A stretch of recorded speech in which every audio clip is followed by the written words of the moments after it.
Hi friends, എല്ലാവർക്കും സുഖമാണല്ലോ. എല്ലാവർക്കും സുഖമെന്ന് വിശ്വസിക്കുന്നു. അപ്പൊ ഇന്ന് ഞാൻ വന്നിരിക്കുന്നത് നമ്മുടെ മക്കൾക്ക് ഇഷ്ടപ്പെടുന്ന, ഇപ്പൊ ഈ മഴ സമയമൊക്കെ അല്ലേ, മക്കൾ വെറുതെ ഇരിക്കുമ്പോൾ അവർക്ക് ബോർ അടിക്കാതിരിക്കാൻ വേണ്ടിയിട്ട് നമ്മളൊരു സ്നാക്ക് ഉണ്ടാക്കും. അപ്പൊ നമ്മൾ ഇന്ന് ഉണ്ടാക്കാൻ പോകുന്നതിന്റെ പേരെന്ന് പറയുന്നത് മൈദ സ്വീറ്റ് ബിസ്ക്കറ്റ്. കാരണം എത്ര ഈസി ആയിട്ട് നമ്മുടെ വീട്ടിലുള്ള ഒരു മൂന്ന് ഇൻഗ്രീഡിയൻസ് മാത്രം ഉപയോഗിച്ചിട്ട് നമ്മൾ ഉണ്ടാക്കുന്ന സംഭവമാണ്. അപ്പൊ ഇതെല്ലാവർക്കും ഇഷ്ടപ്പെടും, മക്കൾക്കും ഇത് ഇഷ്ടപ്പെടും. അപ്പൊ നമുക്ക് അത് എങ്ങനെ ഉണ്ടാക്കുന്നതെന്ന് നോക്കാം.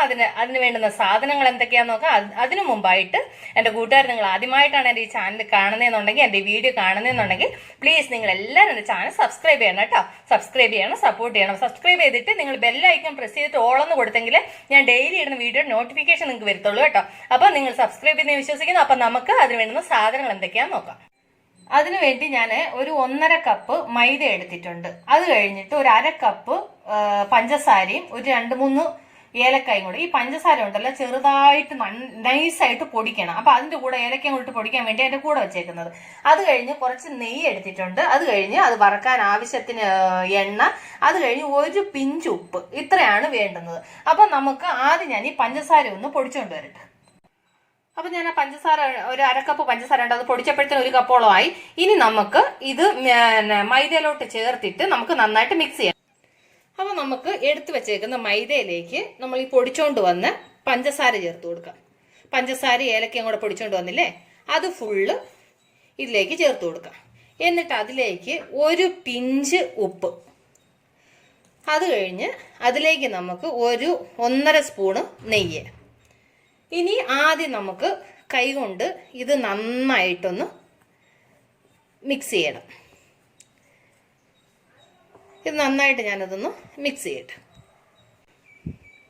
അപ്പോൾ കണ്ടില്ലേ, ഇത് നന്നായിട്ട് ആ നെയ്യും കൂടെ ഒഴിച്ചിട്ട് കണ്ടേ ഇതുപോലെ നന്നായിട്ട് മിക്സ് ചെയ്യണം. ഇനി നമുക്ക് ഇതിലേക്ക് ഒരല്പാൽപ്പം വെള്ളം ഒഴിച്ച് നമുക്ക് ചപ്പാത്തിക്ക് മാവ് കുഴക്കത്തില്ല ആ പരുവത്തിൽ കുഴക്കണം. കാരണം ഒരുപാട് വെള്ളം ഒരുമിച്ച് ഒഴിക്കേണ്ട, കുറേശ്ശെ വെള്ളം ഒഴിച്ച് മിക്സ് ചെയ്താൽ മതി കേട്ടോ. കാരണം മൈദയ്ക്ക് ഒരുപാട് വെള്ളം ഒഴിച്ചു കഴിഞ്ഞാൽ അത് നമുക്ക് കുഴച്ചെടുക്കാൻ ബുദ്ധിമുട്ടാണ്. മൈദ നമ്മൾ പ്രത്യേകിച്ച് ഗോതമ്പാണെങ്കിൽ പിന്നെയും വെള്ളം പിടിക്കും. മൈദയാണെന്നുണ്ടെങ്കിൽ നമ്മൾ ഒരുപാട് വെള്ളം ഒരുമിച്ച് ഒഴിച്ചാലുണ്ടല്ലോ പിന്നെ അത് കുഴച്ചെടുക്കാൻ ഭയങ്കര ബുദ്ധിമുട്ടാണ്. അതുകൊണ്ട് ഒരു അല്പാൽപ്പം വെള്ളം ഒഴിച്ചാൽ വെച്ച് ചപ്പാത്തിയുടെ പരുവത്തിന് നമുക്കൊന്ന് കുഴച്ചെടുക്കാം.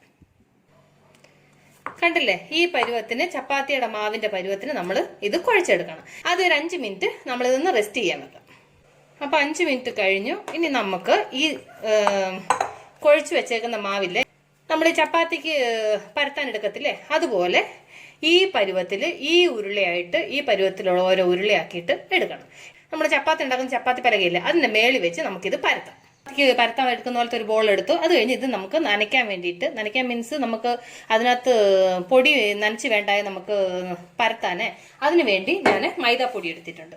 എന്നിട്ട് ഇത് നല്ല നൈസായിട്ട് ഒത്തിരി കട്ടിയില്ലാതെ നമ്മൾ ചപ്പാത്തിക്ക് പരത്തത്തില്ലേ, സെയിം അതുപോലെ തന്നെ കണ്ടോ. ഞാനത് ഒരെണ്ണം നിങ്ങളെ പൂർത്തി ഞാൻ കാണിക്കാം. കാരണം വെച്ച് കഴിഞ്ഞാൽ നിങ്ങൾക്ക് ഒരു ഡൗട്ട് വരരുത്. അതുകൊണ്ടാണ് ഞാൻ ഇത് പൂർത്തി ചെയ്യുന്നത് ഞാൻ കാണിക്കുന്നത്. അപ്പോൾ നമുക്കിത് നൈസായിട്ട് ചപ്പാത്തിക്ക് പരത്തുന്ന പോലെ നമുക്കൊന്ന് പരത്താം. ചെറിയ പീസായിട്ട് കട്ട് ചെയ്തിട്ട് നമുക്കിത് എണ്ണയിൽ വറക്കാനുള്ളത്. അപ്പോൾ ഒരുപാട് കട്ടിക്ക് ഇരുന്ന് കഴിഞ്ഞാൽ ടേസ്റ്റ് ഉണ്ടാവത്തില്ല. അപ്പം ഞാൻ ഇത് ഇവിടെ പരത്തുന്ന നേരത്തെ ഞാൻ ആൾറെഡി എണ്ണ ചൂടാക്കാൻ വെച്ചിട്ടുണ്ട് കേട്ടോ. അപ്പം എണ്ണ ആൾറെഡി ഇവിടെ ഇരുന്ന് ചൂടാവുന്നുണ്ട്. അപ്പം ഈ പരുവത്തിന് മതി കേട്ടോ. ഈ പരുവത്തിന് വെച്ചാൽ കണ്ടോ, ഇത്രയും കട്ടിയാകാവൂ, ഒരുപാട് കട്ടിയാവരുത്. ഇനി നമുക്ക് ഇതിനെ ചെറിയ ചെറിയ കഷ്ണങ്ങളായിട്ട് നമുക്ക് മുറിക്കാം. അപ്പോൾ നമുക്ക് ചെറിയ കഷ്ണങ്ങളാക്കി മുറിക്കണം കേട്ടോ. ഒരുപാട് പിന്നെ ഇതിൽ കനം കൂട്ടിയാവരുത്, കനം കുറച്ചും ആവരുത്.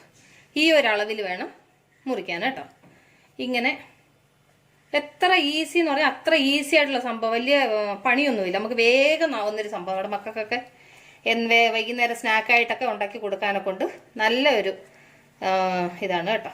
അപ്പം ഇതെല്ലാം ഇതുപോലെ പീസാക്കണം, ഇതുപോലെ ചെറിയ പീസായിട്ട് മുറിക്കണം കേട്ടോ. ഇനി നമുക്ക് എണ്ണ ചൂടായെങ്കിൽ അതിലേക്ക് ഓരോന്നോരോന്ന് പറക്കിയിട്ട് കൊടുക്കണം കേട്ടോ. എല്ലാം കൂടെ ഒരുമിച്ച് പറക്കിയിട്ട് കൊടുക്കല്ലേ. കാരണം വെച്ചാൽ എല്ലാം കൂടെ ഒരുമിച്ച് പറക്കിയിട്ട് കഴിഞ്ഞാൽ ഒട്ടിപ്പോവും. അതുകൊണ്ട് നമുക്ക് ഈ എണ്ണയിലോട്ട് ഇടുന്നത് ഓരോന്നോരോന്ന് ഇട്ട് കൊടുത്താൽ മതി. അപ്പം നമുക്ക് എണ്ണ ചൂടായിട്ടുണ്ട്. നമുക്ക് ആ ചൂടായ എണ്ണയിലേക്ക് നമുക്കിത് ഓരോന്ന് പറക്കിയിട്ട് കൊടുത്ത് വറുത്തെടുക്കാം. അപ്പോൾ എണ്ണ നന്നായിട്ട് ചൂടായിട്ടുണ്ട്. ഇനി പ്രത്യേകം ശ്രദ്ധിക്കേണ്ടുന്ന കാര്യം എന്താണെന്ന് വെച്ച് കഴിഞ്ഞാൽ, ഇനി തീ കുറച്ച് വെക്കണം. ഒരുപാട് തീ ഇട്ട് കഴിഞ്ഞാൽ നമ്മൾ ഇത് ഇടുമ്പോഴേ അങ്ങ് കരിഞ്ഞു പോകും. അതുകൊണ്ട് ഒരു മീഡിയം ഫ്ലെയിമിൽ തീ വെക്കുക. സ്റ്റൗ ആണെന്നുണ്ടെങ്കിൽ ഒരു മീഡിയം ഫ്ലെയിമിൽ വെച്ചിട്ട് ഇതുപോലെ ഓരോന്നോരോന്ന് പറക്കിയിട്ട് സെപ്പറേറ്റ് പറക്കിയിട്ട് കൊടുക്കണം. ഓരോന്ന് ഇട്ട് കൊടുക്കണം കേട്ടോ. കാരണം എല്ലാം നടന്നുണ്ടെങ്കിൽ ഒന്നി കൂടുതൽ ഇട്ട് കഴിഞ്ഞാൽ എല്ലാം ഒട്ടിപ്പോവും. അപ്പൊ ഞാൻ ഇത് ഓരോന്നോരോന്ന് എണ്ണയിലേക്ക് ഇട്ട് കൊടുക്കട്ടെ. അപ്പൊ ഞാൻ എടുത്തു വെച്ചിരുന്നതെല്ലാം ഓരോന്നോരോന്നായിട്ട് എണ്ണയിലേക്ക് ഇട്ട് കൊടുത്തു. ഇനി ഇത് ഒന്ന് ഒരു ബ്രൗണിഷ് കളർ ആവുന്നവരെ മൂക്കണം. തീ കൂട്ടി വെക്കല്ലേ, തീ കുറച്ച് തന്നെ വെക്കണം. മീഡിയം ഫ്ലെയിമിൽ നിന്ന് ഇച്ചിരി താന്നിരുന്നോട്ട് കേട്ടോ.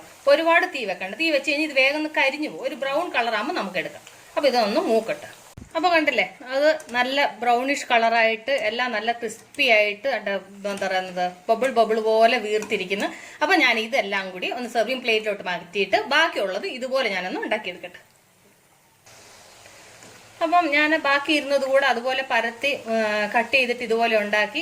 എത്ര ഈസിയാന്ന് വെച്ച് കഴിഞ്ഞാൽ അത്ര ഈസിയാണ്. അപ്പൊ നിങ്ങൾ എല്ലാവരും ഇത് ഉണ്ടാക്കി നോക്കണം. നിങ്ങൾ കുഞ്ഞുങ്ങൾക്ക് ഉണ്ടാക്കി കൊടുക്കും. മക്കൾ ഒരുപാട് ഇഷ്ടപ്പെടും കേട്ടോ. കാരണം വെച്ചാൽ ഇതിന് അധികം ചിലവൊന്നും ഇല്ലല്ലോ. ഈസി ആയിട്ട് നമ്മുടെ വീട്ടിലുള്ള സാധനങ്ങൾ വെച്ചിട്ട് തന്നെയാണ് നമ്മൾ ഇത് ഉണ്ടാക്കുന്നത്. പിന്നെന്ന് പറഞ്ഞു കഴിഞ്ഞാൽ കൊണ്ട് എണ്ണ അധികം ചിലവില്ല കേട്ടോ.